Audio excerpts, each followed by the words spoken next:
Olá e bem-vindos ao Vazio. Se você gosta de conteúdos como este, não se esqueça de se inscrever no canal para receber mais atualizações. Além disso, se gostou do vídeo, deixe seu like e siga-nos nas redes sociais. Sem mais delongas, vamos para o vídeo. Os eventos descritos neste vídeo ocorreram em 2008, em Auburn, Alabama, Estados Unidos. Embora tenham se passado 15 anos desde então, a última palavra no caso de Lauren Burke ainda não foi dita. Lauren Ashley Burke nasceu em 30 de dezembro de 1989, em Marietta, Geórgia. Seus pais, James Burke e Viviane Gerson, se divorciaram mais tarde. Lauren tinha uma irmã, Jacqueline Burke, e um irmão, Chad Burke. Após o ensino médio, Lauren foi para a Universidade de Auburn, onde estudou design gráfico, era membro ativo da fraternidade Delta Gamma, jogava lacrosse e era geralmente ativa na comunidade do campus. Lauren foi descrita por seus amigos como uma excelente estudante, sempre sorridente, feliz e prestativa. Ainda no ensino médio, Lauren começou a namorar um rapaz chamado Shane M.C. Quaid. Após o ensino médio, ambos se matricularam na Universidade de Auburn, onde continuaram seu relacionamento. Neste ponto da vida, obter uma educação era uma prioridade para os dois jovens, mas isso não os impedia de fazer planos para o futuro juntos. Infelizmente, porém, nem todos os planos e sonhos de Lauren estavam destinados a se realizar. Ela começou a manhã de 4 de março de 2008 tomando café da manhã em um café com seu namorado Shane. Às 11 horas, Lauren foi para a aula, após a qual ligou para seu pai, James, para discutir planos para as férias de primavera e uma visita ao dentista. Depois de terminar a conversa com seu pai, ela foi para o dormitório de Shane, onde ficou até a noite. Às 20h30, ela tinha um compromisso com seu colega de classe, Michael. Eles se encontrariam na biblioteca para preparar uma tarefa juntos. Quando Lauren saiu do quarto de Shane por volta das 20 horas, já estava escuro lá fora. Seu carro, um Honda Civic preto de 2001, estava estacionado no estacionamento ao lado do dormitório, e ela se dirigiu para ele. Essa foi a última vez que Shane viu Lauren.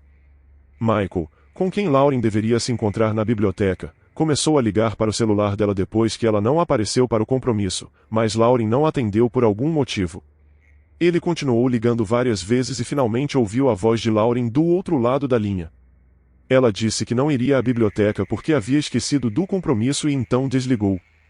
Um pouco mais tarde, por volta das 21 horas, o 911 recebeu uma ligação sobre uma garota ferida que havia sido vista deitada na estrada entre a Family Baptist Start e a Rota 280, na rodovia 147. Era Lauren. Os motoristas pararam seus carros na estrada, bloqueando o tráfego em ambas as direções. Lauren estava deitada de costas no meio da estrada, respirando lenta e profundamente. Ela estava sufocando. Havia muitos ferimentos em seu corpo e ela estava apenas com meias nos pés. Às 21h12, o primeiro carro da polícia chegou ao local, e Lauren já estava inconsciente. Poucos minutos depois, os paramédicos chegaram e, enquanto carregavam Lauren na ambulância, seu pulso estava quase imperceptível. Às 21h35, Lauren foi levada para o centro médico de East Alabama, onde os médicos começaram a tentar salvar sua vida. 8 minutos antes, às 21h27, os despachantes do 911 receberam vários relatos de um carro em chamas no campus da Universidade de Auburn. Bombeiros e policiais foram imediatamente enviados ao endereço fornecido pelos chamadores. Incapazes de encontrar o proprietário do carro em chamas entre a multidão de estudantes curiosos atraídos pelo fogo de seus dormitórios, a polícia verificou as placas e descobriu que o dono do carro era alguém chamado James Burke, residente da Geórgia. James Burke é o pai de Lauren. A polícia entrou em contato com James por telefone e soube que a verdadeira dona do Honda queimado era sua filha Lauren, que estudava na Universidade de Auburn. James imediatamente perguntou o que estava errado com sua filha, mas os policiais não tinham nada a dizer. Eles não sabiam onde Lauren estava e disseram a James que ninguém estava no carro em chamas. Após falar com o policial, James imediatamente começou a ligar para o celular de sua filha, mas ela não respondeu, o que só aumentou sua ansiedade. Incapaz de contatar Lauren, James primeiro ligou para amigos de sua filha que ele conhecia, mas nenhum deles sabia nada sobre seu paradeiro ou sobre o incêndio no carro. Ele então ligou para sua ex-esposa e mãe de Lauren, Vivian Gerson, na esperança de que talvez ela soubesse onde sua filha poderia estar. A mãe de Lauren não sabia de nada sobre o que havia acontecido. Às 21h40, Vivian ligou para o namorado de sua filha, Shane. Foi assim que Shane descobriu que Lauren estava desaparecida e que seu carro havia sido queimado. Shane, ligando para conhecidos mútuos de Lauren e tentando descobrir se alguém a havia visto naquela noite, soube que ela havia cancelado uma reunião na biblioteca, dizendo que havia esquecido dela. No entanto, Shane sabia com certeza que Lauren não havia esquecido do compromisso da noite, pois quando ela saiu do quarto dele cerca de 2 horas antes, ela planejava ir direto para a biblioteca. Enquanto familiares e amigos tentavam descobrir onde Lauren havia ido, os médicos do Centro Médico de East Alabama estavam lutando para mantê-la viva. Como Lauren foi levada inconsciente sem nenhum pertence pessoal ou documentos, os médicos não sabiam seu nome. Infelizmente, apesar de seus melhores esforços, os médicos não conseguiram salvar a vida de Lauren. Ela foi declarada morta cerca de 1 hora após ser admitida na unidade médica. A causa de sua morte foi um único ferimento à bala. A bala, que havia atravessado, perfurou ambos os pulmões de Lauren. Os peritos concluíram que o cano da arma estava a apenas alguns centímetros da pele de Lauren no momento do disparo. Os policiais, comparando a morte da jovem no hospital e o carro queimado no campus cujo proprietário estava desaparecido, rapidamente perceberam que a vítima que não pôde ser salva pelos médicos era Lauren Burke. No dia seguinte, 5 de março de 2008, James Burke identificou o corpo de sua filha após vir de Atlanta. A notícia do falecimento de Lauren rapidamente se espalhou pelo campus. A Universidade de Auburn divulgou um comunicado sobre a morte de Lauren Burke, instando os estudantes e funcionários a serem extremamente cautelosos dentro e fora do campus, mas assegurando-lhes que o campus era seguro. Muitos de vocês e seus pais ligaram e estão compreensivelmente preocupados. Não há indicação de qualquer perigo adicional ao campus ou à segurança dos estudantes, dizia o comunicado. A Sociedade Delta Gamma divulgou uma declaração sobre o que representantes da fraternidade chamaram de um crime inesperado e perturbador. A sociedade instou as irmãs do ramo de Auburn a cooperarem totalmente com os detetives enquanto eles descobriam o que havia acontecido. Enquanto a família e os amigos de Lauren estavam de luto, a polícia tentava descobrir quem tirou sua vida, como o incêndio do carro estava relacionado ao crime e se outros estudantes deveriam ficar em alerta. Tanto o local ao longo da estrada onde Lauren Burke foi encontrada quanto a área ao redor de seu carro foram examinados em busca de evidências. Colocamos todos os recursos que podemos para encontrar a pessoa responsável por este crime, disse o porta-voz da polícia de Auburn, Capitão Tom Stolfer. Auburn, Alabama, é uma comunidade estudantil relativamente tranquila e levamos essas coisas a sério. Se alguém se machuca ou morre, todos sentimos isso e não descansaremos até encontrar o perpetrador. Stolfer também disse que o governador do Alabama, Bob Riley, ofereceu uma recompensa de $10.000 por informações que levassem a uma prisão no caso de Burke. O carro queimado de Lauren foi levado para o Departamento de Polícia de Auburn. Investigadores do Laboratório Forense Estadual e oficiais do escritório do chefe dos bombeiros do estado vasculharam os restos do interior queimado do carro. Eles encontraram pedaços de roupas queimadas, a câmera digital derretida de Lauren e o manual do proprietário do carro. Uma bala de calibre .38 foi encontrada sob o banco da frente, o que poderia significar que o interior do carro foi a cena do crime e o perpetrador havia incendiado o carro para destruir as evidências. Detetives entrevistaram a família, amigos e o namorado de Lauren. Nenhum deles pôde nomear uma única pessoa que quisesse fazer mal a Lauren e fosse capaz de fazê-lo.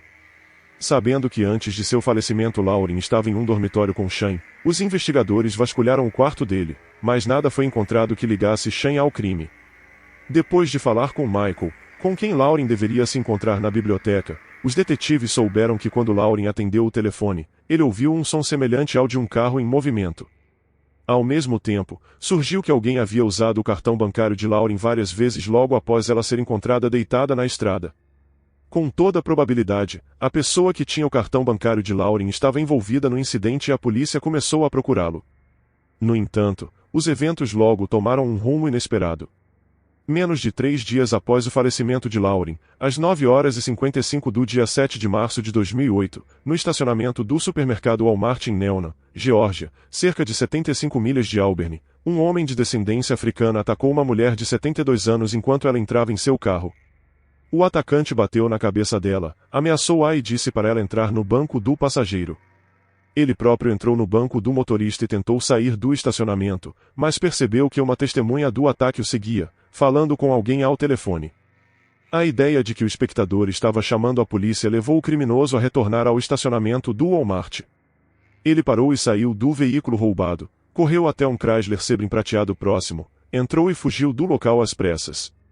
Algumas horas depois, 4 policiais perseguiram o Chrysler em fuga em alta velocidade em direção a Columbus, na Geórgia Ocidental. O motorista não respondeu de nenhuma forma para parar, colocando outros usuários da estrada em perigo durante a perseguição. A polícia observou o motorista do Chrysler jogando um objeto pela janela. Uma das equipes de perseguição parou e procurou o objeto.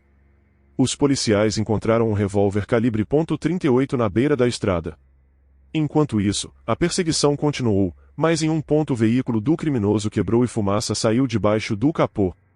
O motorista parou abruptamente na estrada e abriu a porta.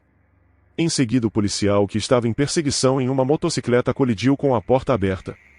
Após a colisão, o policial foi lançado por cima do guidão da motocicleta e caiu no pavimento, felizmente sem ferimentos graves. A estrada onde o criminoso parou atravessava uma floresta e foi para lá que ele correu para tentar fugir.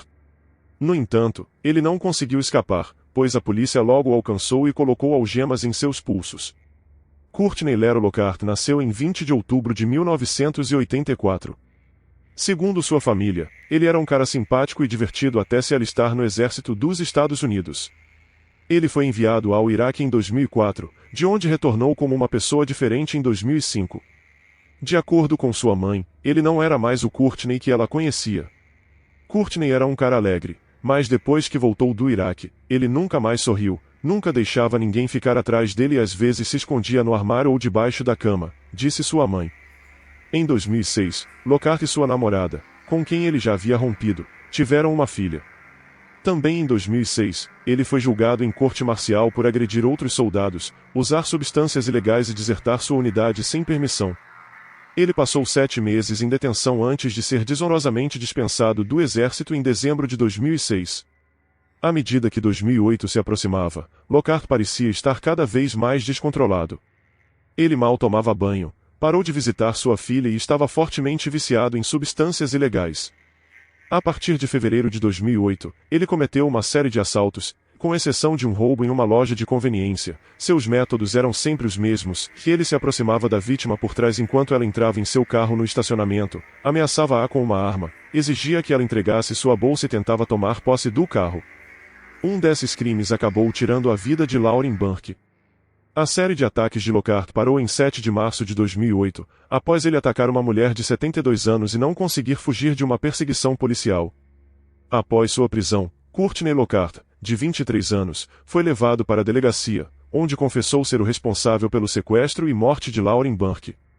O interrogatório foi filmado e se tornou uma peça-chave de evidência no julgamento, além dos pertences pessoais de Lauren, como seu iPod e cartões bancários, que foram encontrados no carro de Lockhart. Ele deu um relato detalhado dos eventos do dia em que sequestrou Lauren. Era terça-feira, 4 de março de 2008. Lockhart acordou em seu Chrysler Sebring prateado. Ele havia passado a noite anterior em seu carro, não muito longe do East Alabama Medical Center. Precisando de dinheiro, ele começou a dirigir por Auburn em busca de outra vítima. Vale notar que todas as pessoas que ele atacou eram mulheres, nenhuma delas era homem. Sua jornada terminou no campus da Universidade de Auburn, onde estacionou ao lado dos dormitórios estudantis. Ele passou várias horas sentado em seu carro observando os estudantes. Por volta das 20 horas, ele notou uma garota se aproximar do carro estacionado ao lado dele e abrir a porta calmamente. Era a Lauren. Sem pensar muito, Lockhart pegou seu revólver e se aproximou de Lauren por trás, cutucando-a com o cano da arma. Ele perguntou quanto dinheiro ela tinha com ela. Quando não obteve resposta, ele empurrou Lauren para dentro do carro, no banco do passageiro da frente, e assumiu o volante. Segundo Lockhart, Lauren não disse nada, mas gritou de medo. Quando ela finalmente se acalmou, ela tirou $200 de sua bolsa, entregou a ele e implorou para que ele a deixasse ir. Em vez de deixá-la ir, ele ordenou que Lauren tirasse as roupas sob a mira da arma e, sob ameaças, ela obedeceu, ficando apenas de meias. De acordo com Lockhart, havia apenas uma razão para ele fazê-la se despir. Ele pensou que, sem roupas, ela não iria querer escapar. Lockhart então começou a dirigir pelas ruas de Auburn, o tempo todo dirigindo com uma mão no volante e a outra segurando Lauren sob a mira da arma. Ela tentou dissuadi-lo de cometer o crime e, quando ele disse que sua vida havia acabado, Lauren prometeu ajudá-lo a encontrar um emprego. Em determinado momento, o telefone dela começou a tocar. Lockhart mandou que ela atendesse e inventasse algo para que ninguém suspeitasse de nada. Era uma ligação de Michael, com quem Lauren deveria se encontrar na biblioteca. Quando ela atendeu, disse que havia esquecido da reunião e desligou imediatamente. Lockhart disse que eles continuaram a dirigir pelas ruas da cidade e Lauren não desistiu de tentar convencê-lo a deixá-la ir. Ela disse que o ajudaria a superar as dificuldades que ele estava enfrentando. Enquanto dirigiam pela Highway 147, Lauren abriu a porta para pular do carro em movimento e, nesse momento, Lockhart disse que acidentalmente disparou um tiro. Como agora sabemos, a bala perfurou ambos os pulmões de Lauren, além de ela ter sofrido ferimentos da queda. Ela conseguiu acenar para motoristas que passavam antes de perder as forças e desmaiar. Lockhart disse aos investigadores que estacionou fora da igreja e observou enquanto carros começavam a parar ao lado de Lauren deitada no pavimento. Percebendo que a polícia chegaria a qualquer minuto, ele fugiu apressadamente. Planejando destruir as evidências deixadas no carro, ele foi a um posto de gasolina e comprou uma lata de gasolina, que pagou com o cartão bancário de Lauren. Ele encharcou o interior do carro com a gasolina que comprou, depois entrou e dirigiu até o campus onde havia sequestrado Lauren, pois seu Chrysler estava estacionado lá. Segundo Lockhart, enquanto dirigia, ele ficou tonto com os vapores da gasolina, então abriu as janelas para deixar o ar entrar. Você pode se perguntar por que ele não dirigiu diretamente ao campus e encharcou o carro de Lauren com gasolina lá.